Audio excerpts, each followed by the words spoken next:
Exam हो जाएगा। You got my point और नॉट? यस। एक होता है लीव सैलरी।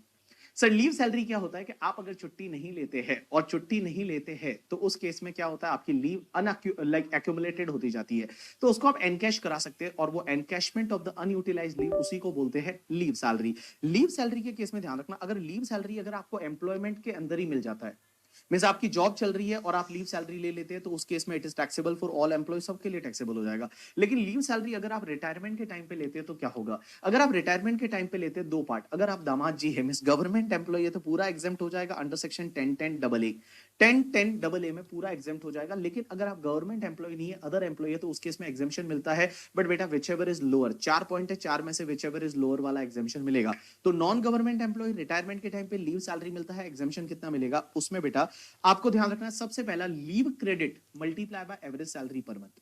पहला क्या है? Leave credit multiply by average salary per month. दूसरा 10 month multiply by average salary per month. तीसरा एक्चुअल अमाउंट रिसीव्ड। और चौथा maximum 3 lakh, which ever is lower है उतने का आपको एग्जामेशन मिलेगा। एग्जामेशन कितना मिलेगा? देखो, नॉन गवर्नमेंट एम्प्लॉय रिटायरमेंट के टाइम पे लीव सैलरी मिलता है, कितना एग्जामेशन मिलेगा? Leave credit multiply by average salary per month. दूसरा 10 month multiply by average salary per month. तीसरा आपका एक्चुअल अमाउंट रिसीव्ड। और चौथा maximum 3 lakh, which ever is lower है उतने का एग्जामेशन मिल जाएगा। अब एक चीज समझना, यहां पे सर क्वेश्चन ये आता है कि पहले तो आप एवरेज सैलरी पर मंथ बताओ। एवरेज सैलरी पर मंथ क्या होता है? तो average salary per month means last के 10 मंथ की सैलरी। लास्ट का 10 मंथ कहां से लोगे पता है? जिस दिन रिटायर हुआ ना, उस दिन से एग्जैक्टली पीछे के 10 मंथ।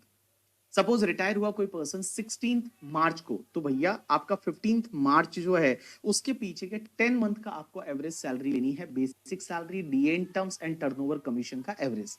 सो जब वो रिटायर हुआ उसके एग्जैक्टली पीछे के 10 मंथ का आपको एवरेज लेना है। Basic salary plus DA in terms plus turnover commission का लास्ट के 10 मंथ का एवरेज ले लो, that is called average salary per month. लेकिन सर लीव क्रेडिट कैसे निकालेंगे? तो बड़ा सिंपल है। लीव क्रेडिट मींस आपको लीव अलाउड कितनी थी माइनस लीव टेकन कितनी है। लीव अलाउड कितनी थी माइनस कर दीजिए लीव टेकन, तो आपको मिल जाएगा लीव क्रेडिट। लेकिन एक चीज ध्यान रखना, यहां पे लीव क्रेडिट आपको मंथ्स में लेना है। जैसे फॉर एन एग्जांपल आपको दे रखा है कि लीव क्रेडिट 120 डेज का है, तो 120 डेज नहीं लिखेंगे आप, यहां पे 120 डेज को मंथ में कन्वर्ट करेंगे। और 120 डेज को आप मंथ में कन्वर्ट करते हैं तो आपके 4 मंथ हो जाते हैं। तो आप लिखेंगे 4 month multiply by average salary per month. लेकिन एक चीज समझना, यहां पे लीव क्रेडिट निकालते टाइम आपको मैंने क्या बोला? आप लोगे क्या? Allowed leave minus leave taken.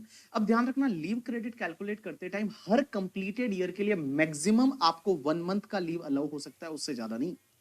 Income tax law बोलता है कि हर कंप्लीटेड ईयर के लिए, जैसे फॉर एन एग्जांपल किसी एम्प्लॉय ने जो सर्विस कंप्लीट की थी वो 20 ईयर्स की थी, तो 20 ईयर्स के लिए यहां पे लीव अलाउड जो है ना वो 20 ईयर्स।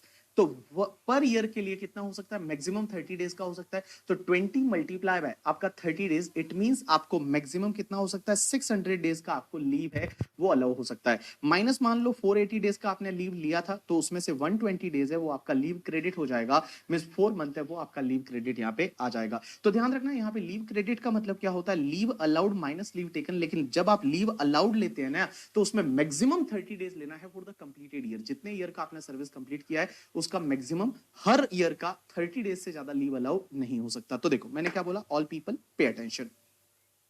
हम बात कर रहे हैं लीव सैलरी की। अगर लीव सैलरी आपको ड्यूरिंग द एम्प्लॉयमेंट मिल जाता है पूरा टैक्सेबल होगा, लेकिन रिटायरमेंट के टाइम पे मिलता है। अगर गवर्नमेंट एम्प्लॉय है तो पूरा एग्जेम्प्ट हो जाएगा। अदर एम्प्लॉय है तो क्या होगा? Which ever is lower. 4 point है, 4 में से विच एवर इज लोअर। सबसे पहला leave credit multiply by average salary per month.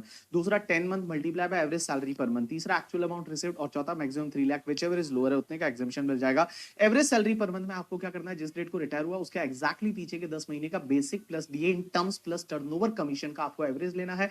और यहाँ लीव क्रेडिट कैसे निकालेंगे? Allowed leave minus leave taken. और अलाउड कितना होगा? हर कंप्लीटेड ईयर के लिए 30 डेज का लीव ही अलाउ हो सकता है।